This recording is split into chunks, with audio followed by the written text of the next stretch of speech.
lỏi trong những chi tiết rất nhỏ, trong những cuộc gặp gỡ tưởng chừng như vô tình nhưng lại chất chứa rất nhiều dụng ý.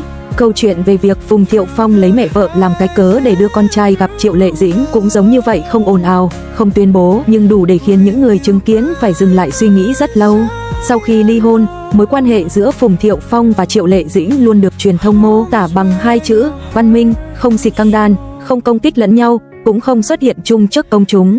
Nhưng chính sự bình lặng ấy lại khiến người ta tò mò hơn cả, bởi ai cũng hiểu, giữa họ không chỉ có quá khứ của một cuộc hôn nhân mà còn có một đứa trẻ sợi dây gắn kết không thể cắt rời, dù hai người có chọn đi về hai hướng khác nhau. Ngày hôm đó, mọi chuyện bắt đầu từ một lý do rất hợp lý. Phùng Thiệu Phong nói với con trai rằng bà ngoại không khỏe, muốn gặp cháu. Một câu nói nhẹ nhàng, không hề mang theo bất kỳ cảm xúc phức tạp nào. Cậu bé gật đầu ngay lập tức, bởi trong lòng trẻ thơ, việc được gặp bà, gặp mẹ luôn là điều tự nhiên và đáng mong chờ. Không có câu hỏi thưa, không có sự nghi ngờ, chỉ có sự háo hức rất khẽ được giấu trong ánh mắt. Trên đường đi, Phùng Thiệu Phong lái xe chậm hơn bình thường.